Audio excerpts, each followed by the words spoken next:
let's get to the point. Do you really enjoy what you think you enjoy? Every time you pick up your phone and scroll without thinking. Every time you open another tab to see something that deep down doesn't even interest you. Every time you eat without hunger, laugh without joy, consume without need. Who is enjoying? You, or the system that conditioned you to seek immediate pleasure? Here's the brutal truth. You've been programmed to chase pleasure but never to achieve it. And the worst part is, you didn't even realize it. We live in an era where pleasure is around the corner, but why is it never enough? Aldous Huxley predicted this almost a century ago.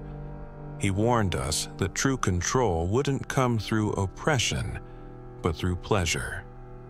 It wouldn't be through force, but through distraction. A world where there would be no need to ban books because people would lose interest in reading. A world where the truth wouldn't be hidden because it would be buried under mountains of irrelevance. A world where people wouldn't need to be controlled because they'd be too addicted to their own slavery. And here you are, in Huxley's world. The world where every desire is fulfilled in seconds. The world where satisfaction is instant, but the emptiness multiplies.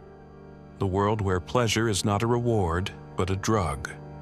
Because that's what they've done to pleasure. They've turned it into a control mechanism. Do you think you're free because you can choose what you consume? But who is really choosing when every option has been designed to trap you? Look around. Observe the amount of stimuli competing for your attention. Every notification, every sound, every flash of color. A trap disguised as entertainment. Immediate pleasure is the new dictatorship. They don't punish you, they entertain you. They don't repress you, they stimulate you. They don't lock you up, they fill you with options that leave you paralyzed. And so, people get lost in fleeting pleasures while their real life crumbles. It's addiction. And like any addiction, it's not the pleasure that's sought, but the next dose. Food is no longer food, it's dopamine in the form of sugar and fat.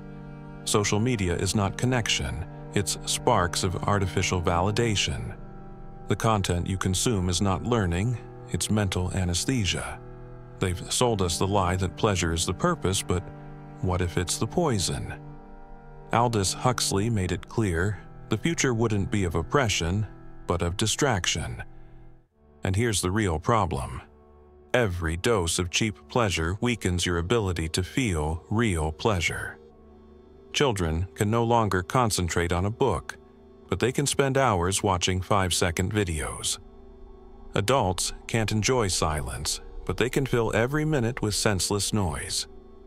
Relationships deteriorate because effort is no longer justified when instant gratification is just a click away. Effortless pleasure destroys the ability to fight for what really matters. Because what brings the most pleasure in life is what costs the most. The problem is not pleasure. The problem is how easily you get it. Think about it. Why has love become disposable? Because there are infinite options. Why do people no longer pursue big dreams? Because immediate gratification is more accessible. Why do you never feel completely satisfied? Because fleeting pleasure doesn't fill the void. And this is how pleasure becomes a weapon. It keeps you distracted while your life passes by. It keeps you addicted while you lose the ability to feel real pleasure. It keeps you trapped in the pursuit of something that will never come. Because pleasure is not the problem. It's the price you pay for it. The question is, are you willing to keep paying? But the biggest trap is not the addiction to pleasure. It's the illusion that you need it. They've taught us that happiness is an enjoyment, but no one taught us to endure boredom. No one prepared us for the void. No one explained that real life, the one that's worth living, is not a succession of exciting moments, but a series of struggles. They sold us the idea that everything must be stimulating, easy, pleasurable, And now, every time we face something difficult, we feel like something is wrong. If studying isn't fun, we quit. If a relationship has problems, we discard it. If a project requires effort without immediate reward, we leave it for later. Because the modern world has conditioned you to be impatient, to think that discomfort is a mistake, to flee from the void instead of understanding it. And what's the result? A society of people unable to tolerate the slightest frustration. People who need constant stimuli to avoid facing their own thoughts. People who fill every silence with noise. People who confuse comfort with happiness and end up more miserable than ever. Because here's the big paradox. The easier it is to obtain pleasure, the harder it is to be happy. The brain is not designed to live in a constant state of reward. When everything is pleasure, nothing is special. When everything is immediate, nothing has value. When everything is easy, life loses its meaning. And yet, here we are, increasing the dose, seeking the next dopamine hit, the next video, the next message, the next stimulus that will make us forget for a second that we're empty inside. But here comes the worst part. Not only are they stealing your happiness, they're stealing your ability to think. Because a mind addicted to pleasure is a mind incapable of questioning. And that, in terms of social control, is the master move. They keep us entertained so we don't realize what they're taking from us. Do you remember when you could spend hours concentrating on something without feeling the need to check your phone? Do you remember when you could get bored without panicking? Do you remember when your attention wasn't fragmented into 1,000 pieces? All of that has been programmed to disappear. Every app, every social network, every entertainment platform has been designed to hack your brain, to make you unable to focus, to train you to respond to impulses rather than thoughts, to turn you into a passive consumer instead of a conscious creator. Because a person who can't concentrate can't learn. A person who can't endure boredom can't reflect. A person who can't think clearly can't question. And that's the ultimate goal. You don't need an authoritarian government when you have an entertained population. You don't need censorship when people no longer have an interest in questioning anything. You don't need chains when people lock themselves in cages made of cheap pleasure. Aldous Huxley said it clearly. The love of servitude will be our destiny. But it won't be an imposed servitude. It will be a chosen servitude, a servitude disguised as freedom. Want to know how they do it? Through saturation. They've taught us that freedom is being able to choose. But when they give you infinite options, they're actually taking away your power. You choose between 1,000 series, but none of them fulfill you. You choose between 1,000 songs, but you can't enjoy any of them completely. You choose between 1,000 people with a flaw, but each relationship is more superficial than the last. You think you have more options, but in reality, you only have more distractions. And when everything is superficial, when everything is fast, when everything is replaceable, nothing really matters. That's the trap. The society of pleasure doesn't make you freer. It makes you weaker. Because the more conditioned you are to seek immediate pleasure, the less capacity you have to resist discomfort. And discomfort is the foundation of growth. There's no success without effort. There's no love without sacrifice. There's no purpose without pain. But the modern world doesn't want you to grow. It wants you to consume. Because a person who faces difficulty strengthens. A person who resists discomfort becomes independent. A person who can delay gratification becomes dangerous. Because they no longer need the cheap pleasures the system offers them. And here's the final question. Are you still the owner of your mind?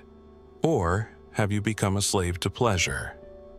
The first step to reclaiming your freedom isn't to put down your phone. It's not to uninstall an app. It's not to avoid temptations. It's to understand that pleasure is not the problem. It's the relationship you have with it. If you can control your desire for immediate pleasure, you can control your life. If you can resist instant gratification, you can build something real. If you can endure boredom, you can start to think for real. Because pleasure is not the enemy. The enemy is the weakness it creates when you don't know how to use it. So the next time you feel the need to look for another distraction, ask yourself this: who's in control here? If you can control your desire for immediate pleasure, you can control your life. If you can resist instant gratification, you can build something real. If you can endure boredom, you can start to think for real. Because pleasure is not the enemy. The enemy is the weakness it creates when you don't know how to use it. So the next time you feel the need to look for another distraction, ask yourself this: who's in control here? Because if it's not you, then someone else is. And that, my friend, is the greatest form of slavery. Now that you know this, the question is not if you'll keep falling into the trap. The question is, what are you going to do with this information? Because here comes the scariest part. The pleasure that controls you today won't disappear just because you understand it. Your brain has already been conditioned. Your patience has already been destroyed. Your attention has already been fragmented. And if you don't do something about it, you'll follow the same path as the rest. Because that's the system's master move. It makes you believe that understanding the problem is the same as solving it. It's not. Knowledge without action is just another distraction. So, tell me, are you going to close this video and go on with your life as if nothing happened? Or are you going to take control? I'm not telling you to become a monk. I'm not telling you to live without pleasure. What I'm telling you is to develop the most valuable muscle that exists: self-control. The ability to decide when to stop, when to say no, when to get out of the cycle before it's too late. Because if you don't learn to master pleasure, pleasure will master you. And I'm going to tell you something no one tells you. The people who really succeed in life, the ones who build something bigger than themselves, the ones who leave a mark, the ones who live with purpose, they're not the most talented, they're not the smartest, they're not the luckiest. They are the ones who learned to delay immediate pleasure, to resist the temptation of the easy, to endure the discomfort of doing the hard. And those people aren't born that way.